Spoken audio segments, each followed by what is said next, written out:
Ngiyabingelela egameni lenkosi yethu Jesu Kristu nakephi lapho kufinyelela khona idiocracy. Ngithi ngiyabingelela nje ukuthi ukuthula makwande, ngithi uNkulunkulu uyanithanda njengoba nami ngithanda nje, usithandile kakhulu egameni lenkosi yethu Jesu Kristu. Igama lami ngingusiphiwe ngwakaNxumalo endaweni yaseMtshebheni, ngihlala ekhaya labafundi, ngidele konke kwasezweni, ngizihlukanisele izwe kanye noNkosi uJesu Kristu. Ngakhetha uJesu Kristu eyinkosi nomsindisi, ngikhonza yena yedwa egameni lenkosi yethu Jesu Kristu. Amen. Amen. Ndibulise amasirayeli amahle kwindawo zonke akuzo ngelihle igama lika Yesu Kristu inkosi yethu yaseNazaretha. Igama lami ke mna nguLuvuyo wakwaMathandabuzo osuka e-Eastern Cape eLusikisiki. Ndisindisiwe ke egameni lika Yesu Kristu waseNazaretha. Ndidele konke, ndihlala ekhaya labafundi bakaJesu Kristu, ndifunda ngoYesu Kristu oyinkosi nomsindisi yena yedwa. Amen. Haleluya. Bazalwane ke sisaqhubeka kunenkulumo kahlahlu ebekekile ukuba kumele sidalule izimfihlo zongendawo. Nazi ke imfihlo zongendawo, izimfihlo zikaSathane. Akekho umuntu bazalwane ongenawo amaphutha. Sonke sibe nawo amaphutha emhlabeni, sibe nawo kakhulu amaphutha. Sibakweletile abantu sabashaya, sabazwisa ubuhlungu. Kodwa manje uthi uNkulunkulu maruluju usithathile wasikhipha kulezo impilo besikade siphila. Ngiyecela nje ukuthi uNkulunkulu angixolisele kakhulu kulabo bantu engibakweletile nabantu engibazwise ubuhlungu. Manje ngizwa ngenye indlela ngoba sengenziwe isidalo esisha, ngiyaxolisa. Kodwa ke ngiyamthanda uNkulunkulu umdali wabantu ukuba uyakhohlwa ukudala mase nakokusha. uNkulunkulu akanendaba nesifebe, kodwa into akayizondayo uzonda isenzo sobufebe. uNkulunkulu akanendaba nesidakwa, kodwa into akayizondayo uzonda isenzo sokudakwa. Kushuthi kanjalo uma uhlezi esonweni uNkulunkulu uzonda isono, akanendaba negama osukusuphiwe lona. Sengisholo ukuthi nje bandla ngiyaxolisa kakhulu kubo bonke engabazwisa ubuhlungu. Ngiyaxolisa egameni lenkosi yethu Jesu Kristu. Sidalula izimfihlo bazalwane, kubekekile nje kakhulu ukuthi sike sikhulume kabanzi ngokudalula izimfihlo.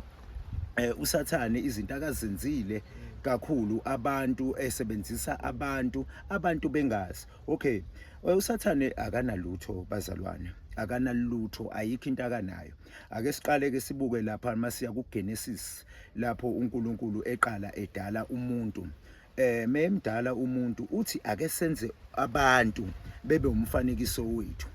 Uma uNkulunkulu emenza umuntu, uyamenza ke umuntu uba njengomfanekiso, kodwa waqala ukumenza phi? Waqala ukumenza engqondweni.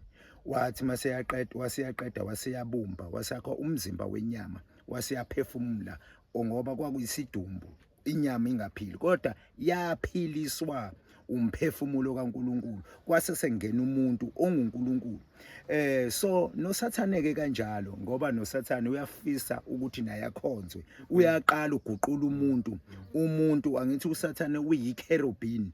Incwadi efakazela lokho ukuthi uSathane uyikherubini. Hezekiya chapter 28. Yes, angazi ngicela nje ungifundele ngoba konke sikwenzayo kumele sikhothe ezwini. Sihamba nje ngezwi. Yes, sihamba ngezwi, konke sikwenzayo sikwenza ngezwi. Okunye ngifisa ukuchaza abazalwane, esikwenzayo asithunywanga ngubaba uSibiya. Akukho futhi akusikhona esikufundiswa ngubaba uSibiya, kodwa yinto engathi mangifika nganginayo, ngifisa ukuthi ngingayisherela abantu. Angithandi ukuthi nithathe izinto ekhulunywa yithi mase nihamba niyise encikweni yenkosi. Incike yenkosi uNkulunkulu uyiphathise ivangeli liklini lihle kakhulu ukuthi othanda ukuze emva kwenkosi yethu uJesu Kristu akathabathi isiphambano ayilandele. Ubaba uSibiya uhambisa nje lo myalezo ukuthi bonke abantu abasemhlabeni abadele konke, belahle konke, bekhethe uJesu yena yedwa njengoba bekwenzeka emandulo. Ayibonge Nkosi. Cela uqhubeke ufunde mfowethu. Verse 14. Verse 14, yes. Ngifunda ngesiZulu. Yeah.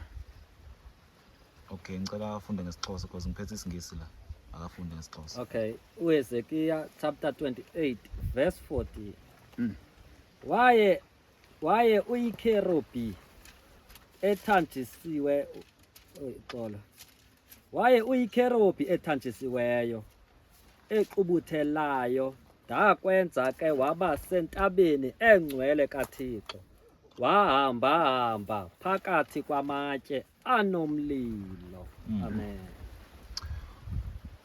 Hezekiel 28 verse 14. Yes. Wawuyikherubhi eligcotshiweyo elisibekelayo ngakubeka waba sentabeni engcwele kaNkuluNkulu waba phakathi kwamatshe omlilo. Hallelujah. Amen. Okay, ngicela uyifunde noma ngesingisi enye khona beze kokwazi ukunderstanda. Okay. Ngesingisi. Uthi ke I put a terrifying angel there to guard you. Okay, ngicela uyifunda ngesingisi. Yes. You were anointed as a cherub. For I ordained you. You were on the holy mount of God. You walked among the fiery stones. Okay. Yeah. Ngishilo ngathi bazalwane akukho okuka Sathane. USathane ukuthi uthanda ukuzenza uNkulunkulu kodwa akakwazi ukuzenza uNkulunkulu ezulwini. Wenza uNkulunkulu naye kubantu abenza isivumelwano naye ngoba isivumelwano moyenze isivumelwano noSathane. USathane usenza kanjani isivumelwano naye? Usenza ukuthi wenze intando yakho. Yenza kanjani intando yakhe? Kuba nezinto uSathane akazakhaya akayicreateayo. Uma uvumela zona lezo zinto uyithanda sekuyiagreement leyo osuke usuyenze noSathane. Okay, abantu njengoba eyikherubhi mina uNkulunkulu wangibonisa uSathane njengoba ngichaza khona ivideo engingachaza ku-Chris Network ukuthi uSathane uyikherubhini ngemumva unenyawo enjengezenkomo. So abantu ke ngenxa ukuthi ufuna befane naye. So abantu ba createele ama-crocs. So uma ba createele ama-crocs uma behamba sebefana njengenyawo lezi zangemumva zenkomo sebeyafana naye. Useyothathela phi? Usethathela la ukuthi naye abantu ufuna befane naye njengoba uNkulunkulu ethi umuntu wamenza wawumfanekiso wakhe naye abakhonza yena abakholwa uye abasebenzisa izinto zakhe ufuna befane naye. Ingakho ke create lento le ama-crocs. Ngize ngayidweba ke labazalwane ngenzela ukuthi nikwazi ni-understand kahle. So nanti crocs naye lento le ngikhuluma ngayo bazalwane. Naye lento engikhuluma ngayo sikhipha izimfihlo. So naye le engikhuluma ngayo. Yes. So uyalibona iCrocs ithi liphuma phi la? Yes. So engathi usufake leli Crocs ke usuhamba njengaye. Usuhamba njengaye. Usuhamba njengaye kuSathane. Engathi uhamba njengaye uyajabula uthi yes nampa abantu nami sebefana nami ngoba inhloso yakho ukulingana noNkulunkulu. Inhloso yakho ukulingana noNkulunkulu. Ya. Ilapho ke so okunye ke bazalwane so angifiseleli ukuqamba amanga ingakho ngisho ngithi ngizokhipha izimfihlo. So ngihamba nabafowethu ke sibambisene nabo ngokudalula yonke imisebenzi obumnyama uSathane abantu akadlala ngabo abantu bekwa prison kodwa bona bengazibona ukuthi bakwa prison kodwa uSathane baholele baba kwi prison. Oh amen. Siyabulela my brother inkosi kakhulu. Phinde futhi ndibulelele ndibabingelele abantwana bakaThixo indlalifa zezulu kuyo yonke indawo ezikuyo ngegama lika Jesu Kristu. Basethile umfowethu uba uSathane akanalutho bazalwane. Hallelujah. Engenanto njena uSathane ufuna ukusintshontsha. Kodwa ke kunamazwi abekekileyo uba ngaba kukho ilizwi liphaka kumakorinte ngicela silichile nje phaka kwabesibini makorinte chapter 2 sizofunda phayana makorinte esibini sizofunda uchapter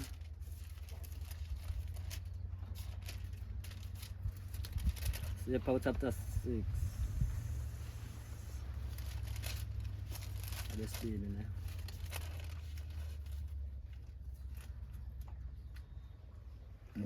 Okay, chapter 5 verse 15.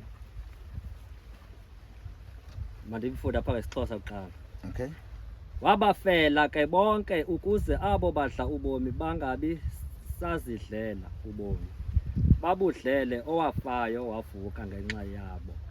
cela nifundele ngeSizulu bhuti bese nifundele lapho ngeEnglish bhuti. Wabafela bonke ukuze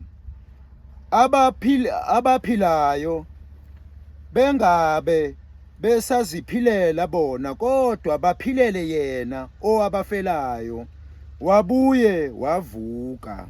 Amen. Hallelujah. Verse 1. Verse 15. And he died for all, that those who live should no longer live for themselves, but for him who died for them and was raised again. Hallelujah. So ndizama ukuveza apha my brother ba xa ngaba ukuKristu umvumeli kuyinkosi kumsindisi. So lapho ke ngoku na wena awusaziphileli uphilela uKristu yayiva ne awusazifuneli ezakho izinto so ufuna ezenkosi yethu kuJesu Kristu ufumana ezwini inkosi yethu kuJesu Kristu izinto efuna uzenze eziphilela yena yayiva ne. So ndiye nditho ke bangaba xa ngaba ukuKristu bangicela ukuzekelisa ngalojeke ndiphethe apha my brother ne ndithi sekuKristu uKristu ngentenze uzekelo bazalwane lejeke once umvumi Yesu Kristu ungaphakathi kuye apha ngaphakathi uJesu Kristu yonke into ilapha ne uYesu Kristu uyisabatha uYesu Kristu uyipasika uYesu Kristu uyinto yonke inkosi apha ngaphakathi umisebenzi ikhona apha phakathi kuJesu Kristu andisasifuna lokwami ngo xa lapha kuKristu andivuki ndithile ekseni ndiyosebenza no umsebenzi khona lapha kuKristu phakathi. So zonke izinto ezingaphandle yazi ba akusezizwe zikaKristu eso. So that's why ke ndisithi xa ngaba mhlawumbe izinto ejekezi kuthiwa hayi ndiyayigcina lesabatha ndiye ecaweni ngecawe ndiyaphiphipi so asekho phakathi uKristu eso. uYesu Kristu aphinda athi uthi umthetho wakhe ndithande ngenhliziyo yakho yonke ngengqondo yakho yonke ngamandla akho onke ngako konke yabona. So xa kuKristu awunayo into ozolinda uthi ndiyikhonza inkosi ngoku nali ixesha lifikile apha ndibhizi ngezama izinto no apha ngaphakathi uKristu bazalwane yonke into ikhona imisebenzi khona apha kuKristu yonke into xa ugcine nje uKristu wena ukuye awusadinge nganto. So zonke ke ezi zinto abazalwane njengoba ubona apha ukhaya labafundi ke kubhizi uIsrael ngenephuma efuna uba masitye amapilisi ngenkani zonke izinto ziqhutyelwa kuzo azikho kuKristu uyayiva ne zingaphandle kuKristu ezo nto ezo. So yeye into bendifisa ukuyicacisa abazalwane xa sekuKristu yonke into uYesu Kristu inkosi yento zonke asisaziphileli siphilela yena uyayibona ne. So lilelo ke into ibibekekile abazalwane nangokubana xa ngaba usebhizi usithi uKristu manje abantwana wena uyitransport abantwana beza ngayo. So imfundiso oyifundisa abantwana ilento bekusuppose ba uyifundisa abane abantwana aba uThixo akunike bona ba mabaphansi wakho. So ngesikhathi wena ubavusa abantwana uyabafundisa imfundo yezikolo zelilizwe isikole my brother akoyinqine ukuve ukuthi wapha esikoleni kwavumba kumhlaba nje wasuka bakho umhlaba abanye bathi abantu bokuqala bavelelwadle yayibona bubuxoki obo. So imfundiso eyo engaphandle kuKristu. So xa ngumKristu usafundisa abantwana abama esikolweni bakhuthaza nawe usathi ndiye ecaweni ngecawe Sunday yiva nje zotwezo isonto zizinto ezisecaleni kuKristu. Ifini ndifumene nenye into ibikathetheka uba ngaba amabandla funeka arejistwe kuRhulumente wasemhlabeni yayiva ne kanti apha kaloku xa ngaba kulibandla phezu kwebandla uJesu Kristu oyinkosi uJesu Kristu sinika imiyalelo yakhe emasifundise ngayo. So ngaphezulu ke ngokuna wena xa uzoregister usithi phezulu kwakho khona iParliament yiye ukucontrola iba soyishumayela le suthi abantu mabadla ipilisi zezirong azikho ipilisi. So yimithetho eyo esuka phi emntwini yayibona ne. So ndifumanise ukuba amaKristu bazalana makavulele kamehlo kwindawo kuzo ngokuna iyavela kahle into yokubana inkulu imfihlelo khona apha kwezi zinto zepilisi. That's why ngona kudalula into yokubana ipilisi zonke ezithi izikolo ukuthembela ngezibhedlele kuyathi ufuthi neambulance xa ibhekile enyoka nje ukuthi yophi le moyiphilisa ngaso isibhedlele. Abantu abangamaKristu abakholelwa kuJesu Kristu but bayathetha imilomo ba lithi izwi kodwa xa sebefika uhlaseleka uyegijima futhi uyofuna uncedo kumoya wenyoka kanti xa ngaba ukuKristu uthi uKristu ukukuphila imivumo yakho siphilisiwe ukholwe ngamazwi kaJesu Kristu. Amen bazalwane. So yiyo ke ngokuna lento bazalwana sithi abantu mabaguquke basindiswe egameni likaJesu Kristu inkosi yethu yaseNazaretha. uYesu Kristu sithetha ngaye akunguye lona uYesu Kristu thina aqhubela abantu ezikolweni aqhubela abantu emsebenzini bafuna ukuqaqambisa amakamva abo. Into zomhlaba ziyedlula bazalwane, zidlula njena into zomhlaba ziyaphela nyapha phambili. Abantu ngathi banganabisa amehlo kwamoya babone phakathi phela sobomi babo ba bazoba beyintoni na. Amen bazalwane. Haleluya. Ngisasho ngithi uSathane akanalutho. Eqaleni uSathane wabheka uNkulunkulu ezilwaneni ewekade edalile. Wathi mayibheka wabona inyoka. Inyoka uthe mayibona uNkulunkulu weyenza inyoka yaba nokuhlakanipha.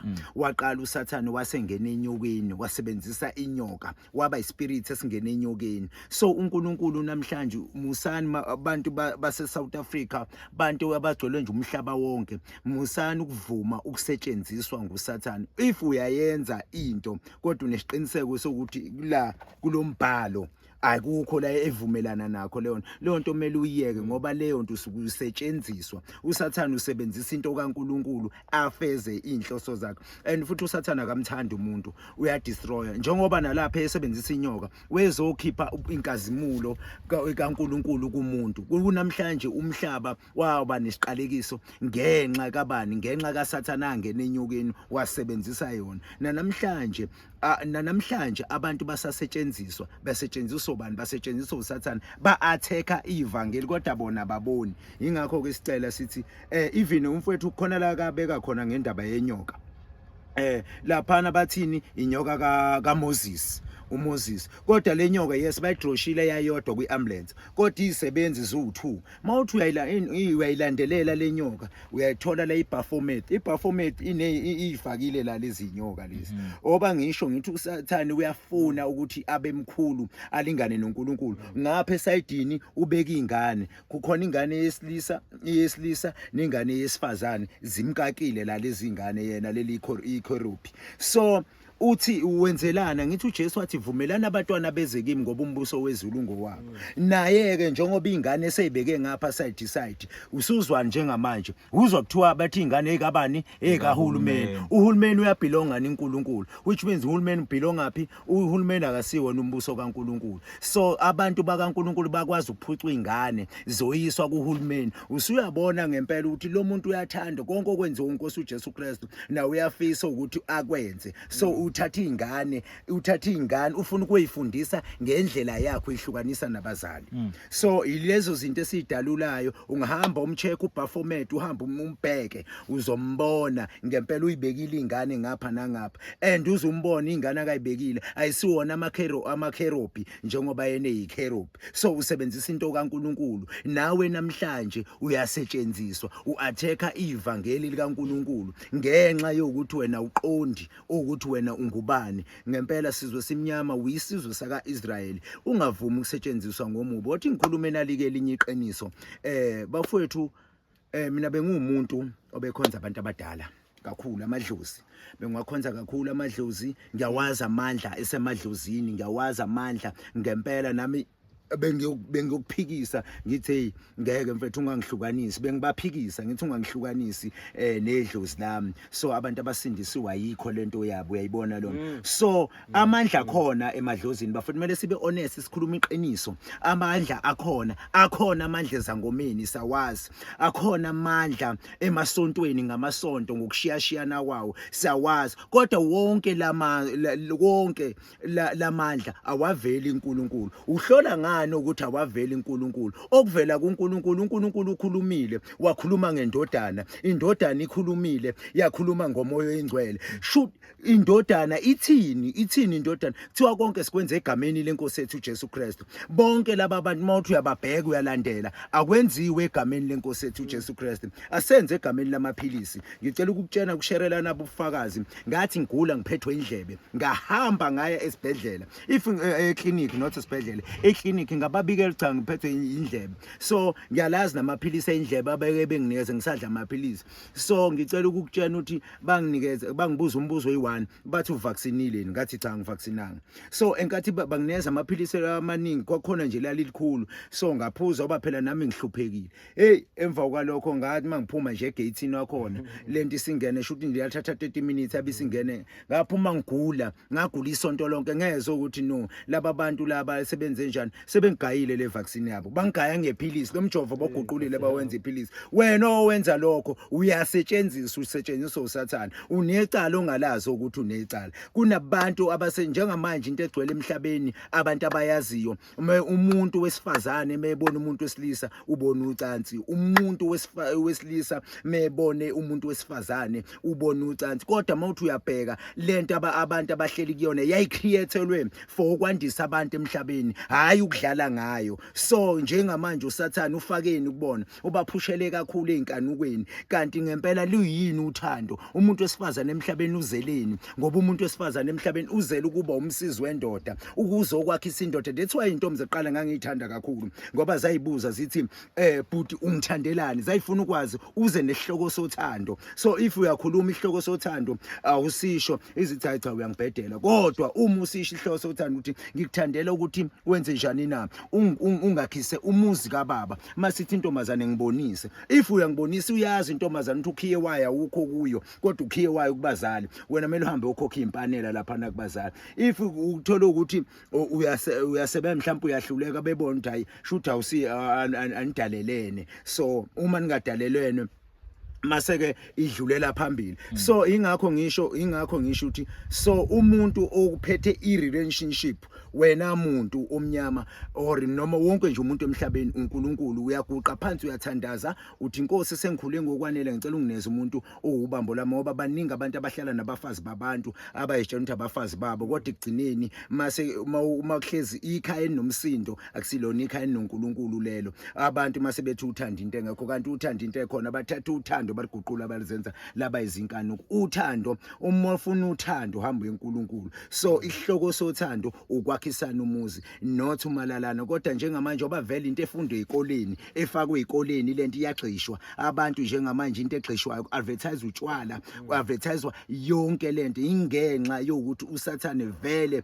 izwe leli ulenze njani ulicorruptile ulibambile lonke uthumbile so namhlanje umhlulalela le video siyacela please musu ukuvuma ukusetshenziswa usathana uma umntwana kaNkulunkulu hlola sithi sihlola imimoya ngezwi hlola ngezwi uma umntwana kaNkulunkulu hlola ivangeli mawuthi wena ula ukulenkonzo khonza kuyona hlola ingezwi ngoba uthi uNkulunkulu kunencwadi lapha ngubani uthi kumele ulenze njani ulizwe masulenze njani uyaliphila masuyaliphila masuqeda uliphila masuwenze njani uyalishumayela sifunde ubani leyo ncwadi sizole ngithi incwadi uEzra lapha koEzra Old Testament khona futhi na kwiNew Testament so noma singeke ngalifunde ora nje incwadi kanjalo ingakho ethi inkosi uJesu Kristu hambani izizwe zonke nizenze kuzibe ngabafundi bami uthi nibafundise ukugcina konke engini yale ngakho shuthi ngamanye amazwi bonke abantu kumele bebe njani bebe ngabafundi hayi uthi umukela uJesu manje usiwe uyokuma yes siyavuma isiphiwo sakho singavela kodwa kumele ufunde asazi kunabantu ka abanye abaspecial asisho ukuthi umgudo wodwa kodwa kunabantu uNkulunkulu akabenzela ispecial kunento uNkulunkulu ayimisile abamisa ukuthi abantu bazoba ngabafundi abanye uNkulunkulu abenzela baba ispecial ukuthi lo uNkulunkulu ufuna ukuvala indawo ethize ufuna umuntu kumsende endaweni ethize amgcwalise fasting ngomoya oyingcwele umoya oyingcwele huwo uzofundisa lo muntu njengompostoli Paul nje kanje umpostoli Paul akazahambe noKristu Jesu kodwa wathi mengena umoya kaNkulunkulu wadela konke uzethi ngikushaya indiva konke benginakho umpostoli Paul befundile kodwa ukufunda kwakhe akazange wazokusebenzisa uma ezikoleni umpostoli Paul wenzani ezikoleni ufika uzofundisa ngombuso akafundisi ngemfundiso ayekade efundisile imfundiso yasezweni ilokho nje bazalwane bengithela ngize part 1. So part 1 lona siyafisa ukuthi siqhubeke no part 2 kahle sidalule njengoba sisangena kahle sisangena kanye kahle nayo indaba asikakangeni kahle asikakafiki ekujuleni kwayo kodwa khona sizofika ekujuleni kwayo. Ilokho nje kubekekile kumina okwamanje kulo part 1 egameni lenkosi yethu Jesu Kristu. Amen. Khona amazogcina mhlambe Livuyo before sivala. Amazwi njena njengoba eshilo umfowethu bangaba sisabuya no part 2 into yokubala cha abantu mabake bahlolisise izibhalo babe sebesenza njengoba sibhaliwe baguquka abantu babuyele kuYehova uNkulunkulu ophilayo siphathwe nguye yedwa singaphathwa zezinye izinto esingazazi ezisecaleni kuJesu Kristu. Amen. Hallelujah. Egama likaJesu.